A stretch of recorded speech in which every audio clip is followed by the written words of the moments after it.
بانی P T I نے cipher case اور توشہخانہ نیب ریفرنس کے تفصیلی فیصلے کے حصول کے لیے اسلام آباد ہائی کورٹ سے رجوع کر لیا ہے۔ بانی پی ٹی آئی نے الگ الگ درخواستیں اسلام آباد ہائی کورٹ میں دائر کر دی ہیں۔ سائفر کیس توشہخانہ ریفرنس کا ٹرائل قانونی تقاضوں کے خلاف چلایا گیا۔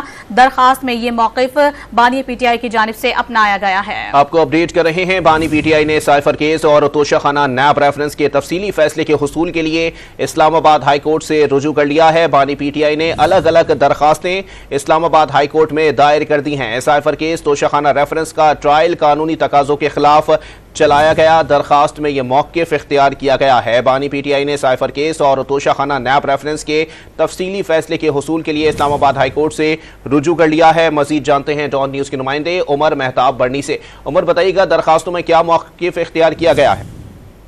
جی دیکھیں، بانی پی ٹی آئی کی جانب سے اسلام آباد ہائی کورٹ میں دائر درخواستوں میں کہا گیا ہے کہ سائفر کیس اور توشہخانہ نیب ریفرنس کا ٹرائل قانونی تقاضوں کے برخلاف چلایا گیا۔ سائفر کیس اور توشہخانہ نیب ریفرنس کے ٹرائل میں قانونی نقائص موجود ہیں۔ دونوں مقدمات کے ٹرائل کے دوران ملزمان کے وکلاء کو استغاثہ کے گواہان پر جرح نہیں کرنے دی گئی۔ درخواست میں کہا گیا ہے کہ دونوں خصوصی عدالتوں کی جانب سے ضابطۂ فوجداری کی دفعہ 367 کی خلاف ورزی کرتے ہوئے فیصلے سنا دیے گئے۔